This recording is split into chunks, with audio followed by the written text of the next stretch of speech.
YouTube, this is Dread, and in today's video topic, we are going to be talking about my thoughts on all of the builds that I've been trying over the past few weeks. Because if you don't know, July 9th, there is going to be a patch for Last Epoch, and that's going to mark the new cycle. And that means I need to figure out what I'm going to be cycle starting. So I thought instead of just doing a bunch of testing behind closed doors, I thought I would actually showcase my testing to all of you guys and show off what I've been working on. And over the past few weeks, that's what we've been doing. But in these videos, they're cool and all. I'm able to talk about the builds and stuff, but I haven't really been able to talk how I feel about the builds. Like, are they good?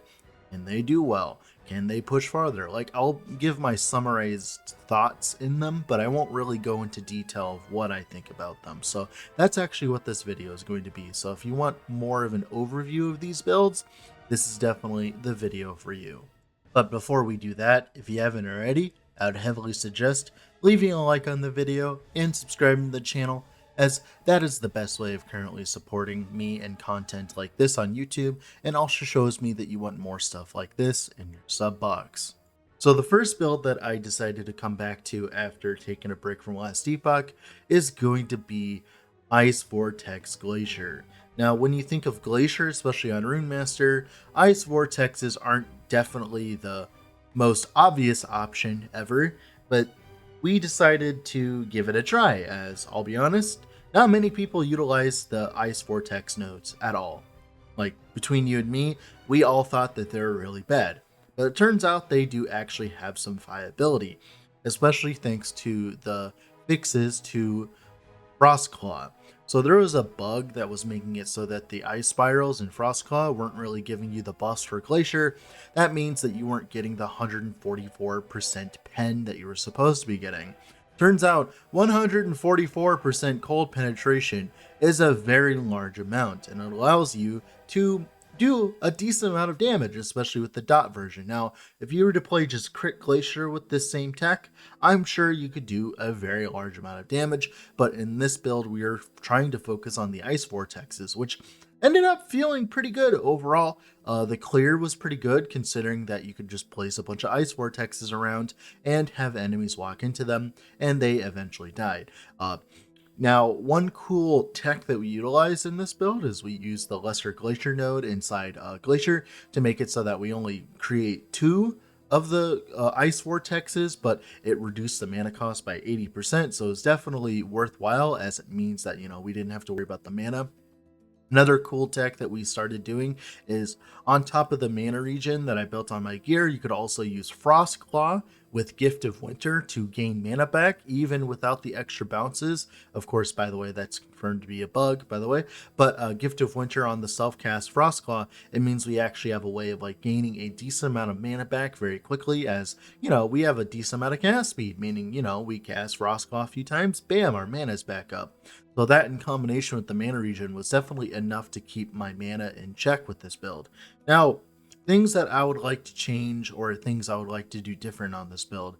So generally, if you don't know, there's a way of playing Glacier currently where you build a very large amount of mana and then use the mana back on crit nodes. You can do that with a Peak of the Mountain and stuff like that, and easily crit cap and then gain 1% of your mana per crit, and that would be 2 crits, and that would give us all of our mana we'd ever need, and that would actually reduce the amount of mana regen affixes I need on gear, so those could be focused on more important affixes like either intelligence or, of course, more LE dot affixes or stuff like that, which means that we could eventually scale the damage even further. Another thing that I would be interested in doing with this build is building into a wrong warp, as wrong warp gives you a very large amount of percent spell damage, and that's something that we lack on this build. Even with the percent damage over time from all our affixes, we definitely want as much as humanly possible to push this Ice Vortex gameplay to the absolute extreme. The defenses were actually pretty good, unironically, even without CFC. If you just ignore CFC, even with the 2.3k life pool that I had, I felt really tanky.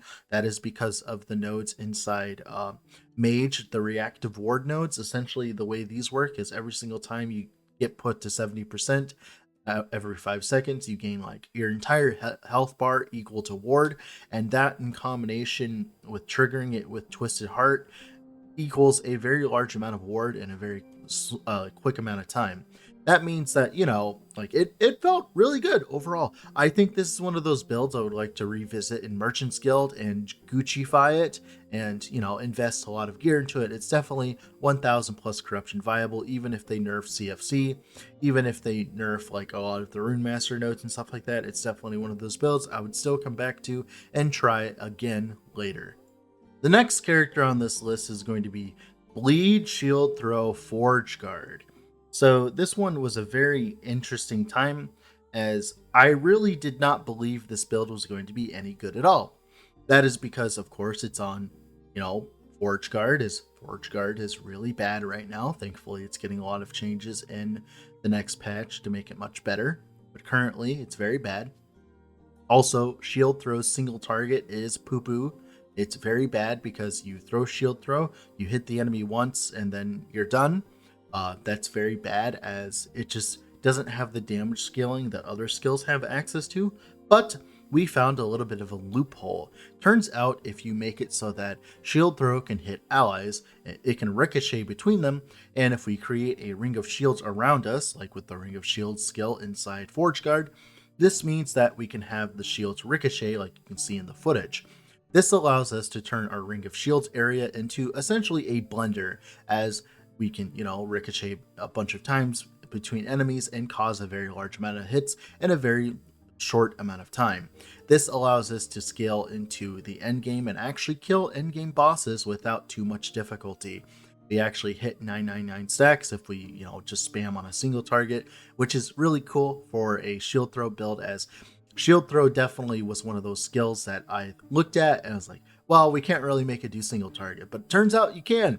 It's kind of funny, as I was trying to play Shield Throw on a different character, but I realized that we could use this tech, and I was like, well, gotta re-roll. So I ended up re-rolling into Forge Guard blindly, but thankfully we found a way to make it work.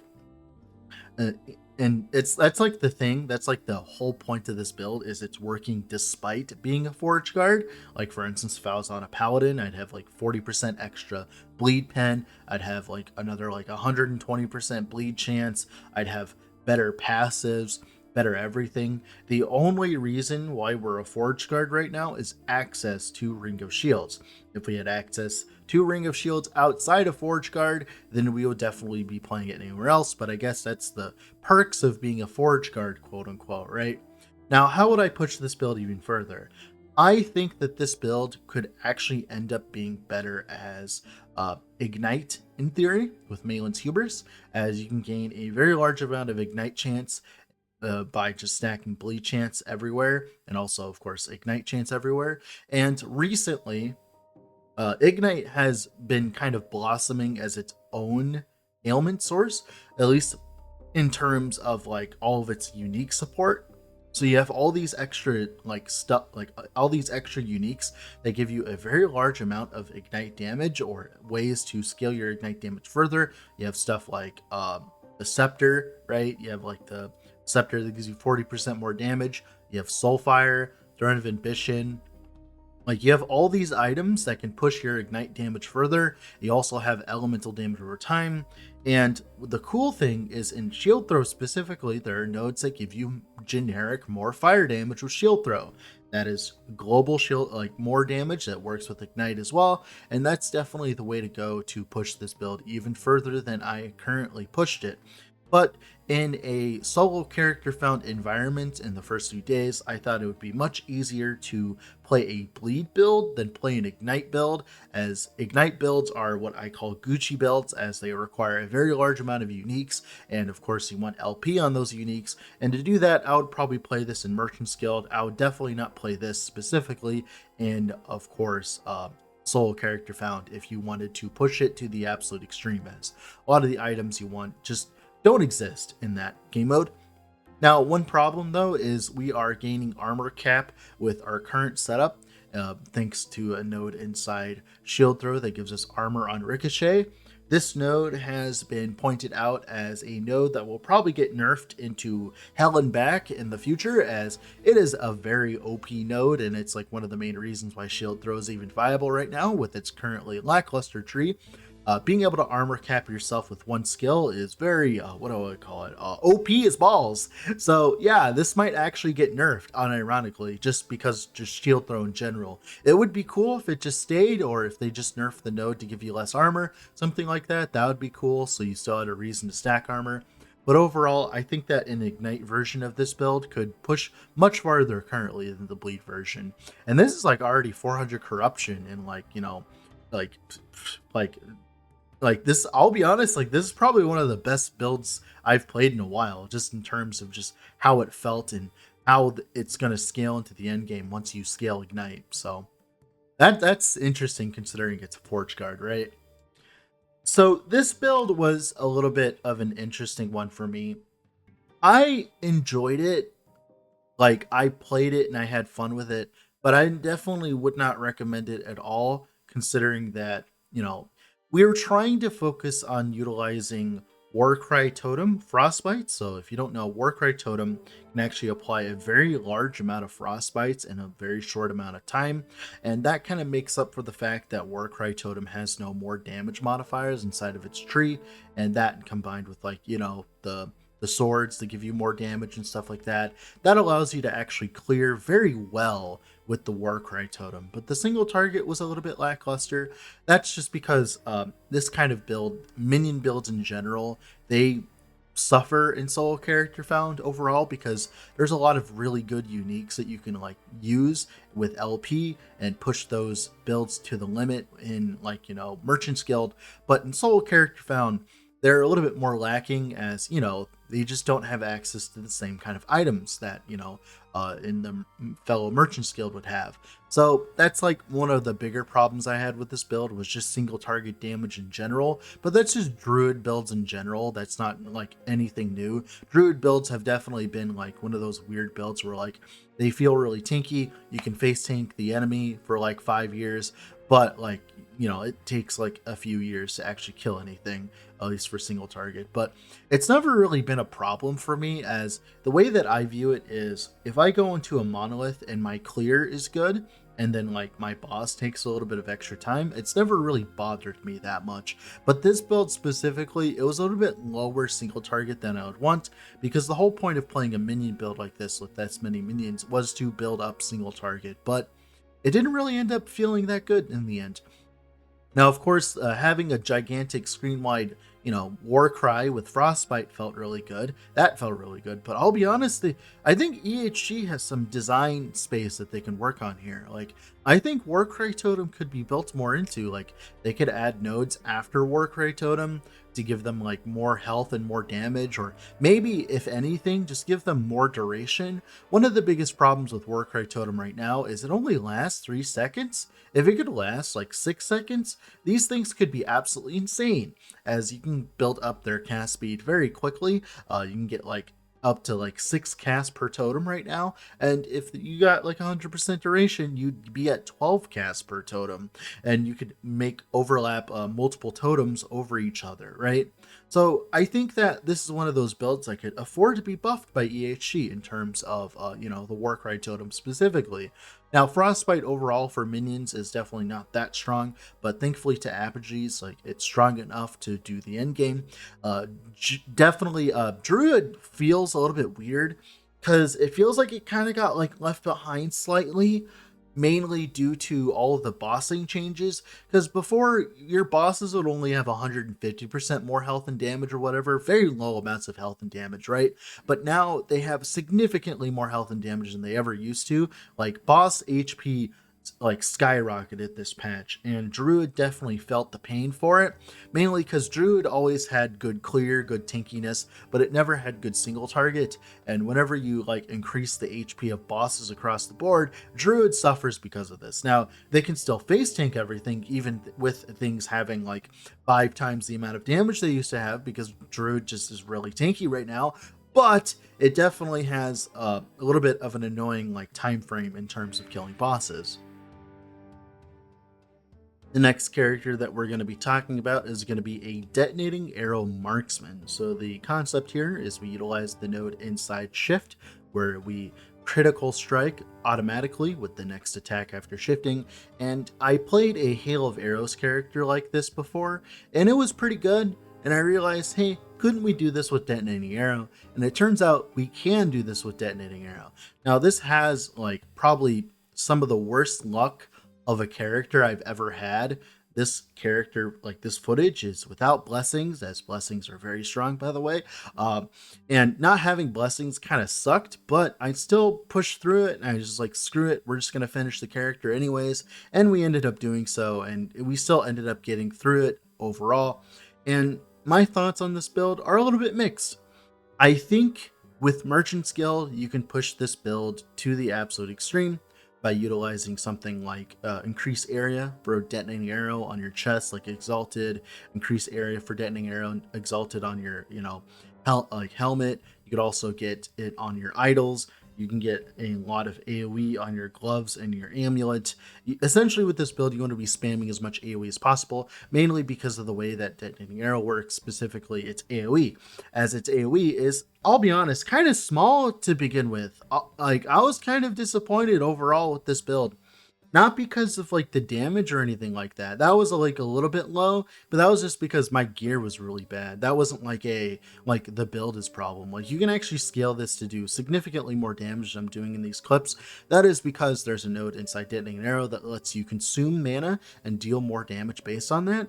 And I wasn't really building into that node. That's because, you'd need a lot of flat mana on your prefixes and stuff like that. You'd need a lot better gear than I currently have to invest into like the mana stuff.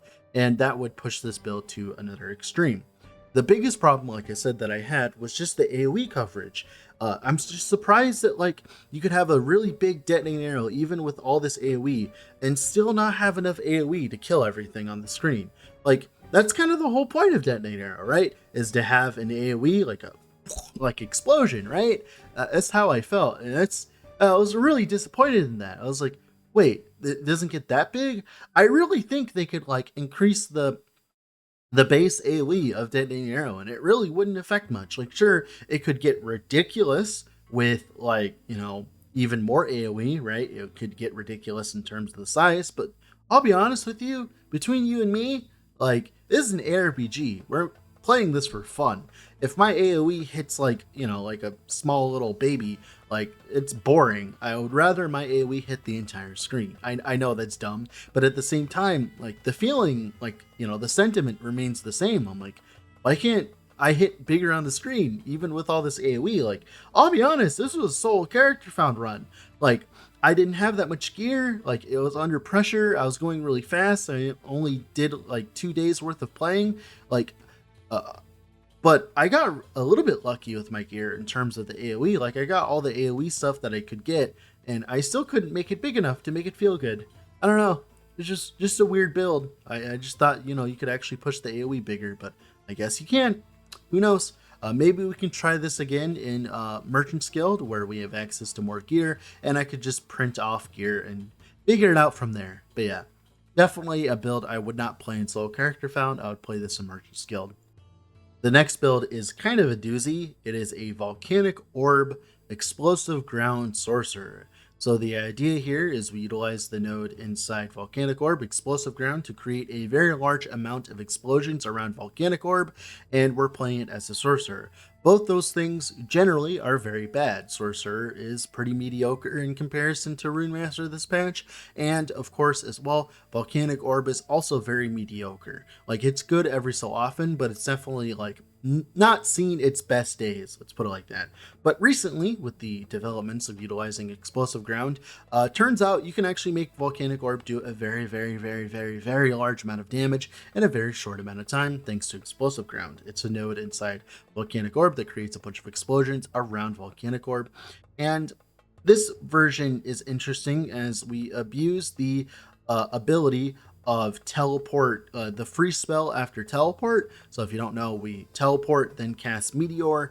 That will give us 45% of Meteor's mana over 3 seconds, and since, the spell is free, we don't actually spend the mana on Meteor. That adds like another 30 mana per second over 3 seconds, so it's like a lot of free mana, which is great, right? Then we also, of course, spam as many volcanic orbs thanks to that mana gen that we get, meaning that we don't actually need that much mana recovery. We don't need to do the stupid focus thing with a large amount of mana. We can just simply focus on spamming as many volcanic orbs as possible. And also as well, what's really cool is since volcanic orb starts as fire, we can utilize the node inside Meteor to give us a massive 75% fire pen. Now this build, I played it as Ignite to start out with, but I really think that you should go crit later on. Crit could give you a very large amount of damage very quickly. I think that crit in the end game would be the way to go. Fire crit, as there's a lot of more hit damage modifiers inside Volcanic Orb that would affect the explosive ground. Ignite is just really simple to invest in early on as a sorcerer, as you get like 40% duration on the tree or whatever. You also get like a large amount of chance as well, and then you can use a Firestarter's Torch to scale it even further. All this combined makes Ignite scaling early on much easier, so that's definitely like why I would go Ignite early on. But yeah, this build was fun. Definitely one of the builds on this list I would highly recommend actually playing. Definitely one of the builds I will be recommending once 1.1 comes around. Even if they nerf Ward, even if they nerf all these things, thankfully I was smart enough to look into the future and not build too hard into Ward and focus more on HP, as Ward is probably going to get nerfed into the ground. So this is definitely one of those builds I would recommend for next patch.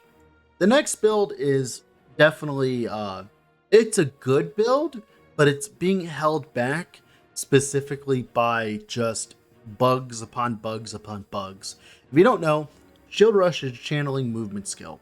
And channeling movement skills right now in last Epoch are very bad in general. That is because, not because them themselves, but because of the bugs associated with them, specifically the rubber banding with, of course, Shield Rush. And that is caused by server latency issues and stuff like that, and they haven't really been able to fix it that much. It's still really bad, I'll be honest. It's like if you're trying to click Shield Rush a bunch of times in a row, it gets very laggy and very bad. But I managed to play this build nonetheless, and that's because this build is so strong that I could play it even with the bug, and it still felt good. The idea is we utilize Shield Rush and proccing as well Healing Hands to get 3 attacks, like melee attacks per click, so that we can apply a Flame Burst each time we click. And Flame Burst does a lot of damage, so being able to apply one every single click is actually very interesting, as there's not many other skills that allows you to do this specifically, right? And it leads to our clear feeling really good. Now, one mistake I did make though is I went for crit. I went for spell crit. I think the most optimal way of playing this currently would be to play a version that went Ignite. And the idea is you would have Bleed. Bleed would work too, either way. Bleed actually would probably be better. So the idea is you play Bleed, you had all these extra hits, you'd have Flame Burst as a hit, you'd have Healing Hands as a hit, Shield Rush as a hit. All these combined would equal a very large amount of hits to apply a very large amount of bleeds in a very short amount of time, and that would lead to a very large amount of damage. Now, of course, I've played Bleed Shield Rush in the past, and this would just be an update to that build, and I think that that would be the way to go with this build, is to just make it go Bleed and just do a very large amount of ailment damage, as you could scale all of your damage at once instead of just your spell crit. So I think this build as a bleed build would be insanely strong next patch, even with all the bugs, even with all the problems of just Shield Rush in general. Even with all of these problems, I still think this build would be really strong next patch, even with all of the problems that I just listed. The last build on this list is going to be Ignite Infernal Shade. So this build, we utilize the node inside Summon Zombie that makes it so you can apply Infernal Shade to one of your minions. And this allows us to proc the combustion node inside Infernal Shade prematurely by having our zombies suicide. And turns out the combustion at the end of Infernal Shade has access to a very large amount of more damage modifiers, including like a 200% more, another 200% more, and a bunch of other juicy modifiers. And that allows us to apply a very large amount of ignites very quickly. And I'll be honest, this is probably one of the better builds I've played so far. In general, just because of how much AoE clear it has, how smooth it feels. Now, of course, a lot of people have criticized the build being like, well, you got to click a bunch to play it. I'm like, well, you clear the entire screen when you click it. So it's like, it's not really that big of a deal when you actually, get into playing the build, because like, sure, you have to click buttons, but like you clear the screen. So like there has to be some kind of like downside to clearing the whole screen. And in this case, it's actually clicking buttons. Now, you can actually scale the AoE further than this, than you see on screen. You could actually make a really, really, really big AoE in general. You could actually scale the damage as well very high. You could either continue down the Ignite route, which would be a lot of DPS on single target, or you could swap into crit, thanks to a node inside Infernal Shade that gives you 8% base crit for the explosion. That means that you can use whatever weapon you want. You don't have to use a crit catalyst. You could use a staff. You could use whatever you want. You could use a one-handed and a shield. That would actually end up making crit a viable option in the end game as well. So there's like a lot of different ways of building this build, and I'm just happy to even have played it and had fun with it, because like, oh my god, just watching the Infernal Shade explosions go off again and again and again, it's just so like addicting, man. This build was so addicting. Like, I couldn't put it down for the life of me. I wanted to keep playing, but I also have more work to do. So like, this might legitimately end up being my cycle starter for next match, just because how satisfying it is. Now, of course, we'll see if there's any changes or anything like that, but I doubt Ignite Infernal Shade is going to be one of the things that the devs target specifically for nerfs, considering that both of those are words that were never combined before this before this build, before this video. So so yeah, definitely a build I look forward to revisiting in the future. So that's going to be it for this video. Those are my thoughts on all the builds that I've played so far. I've actually played a very large amount of them, and people have asked me, Dread, how are you doing this so fast? Well, I'm only pushing to like 300-ish corruption. That is mainly because like at that point, around 300 corruption is like when a build shows its true colors. Like, can it scale properly? Can it push farther? Can you scale damage on it more? Can you scale the survivability more? All those are usually answered around that time, because that's when the game starts getting serious and when the game starts beating your butt. And I'll be honest, all these builds could push farther than I currently push them, but like I said, I only did this in like 2 days. Imagine if you're playing Merchant's Guild and you played one of these builds for a week, right? And that's what I'm happy actually with this kind of vetting process. Like, if it can't be good in 2 days, it can't be good at all, in my opinion. That's at least what I've found so far. Now, with all that being said, this has been Dread. I'll have to try even more cycle starters. Bye.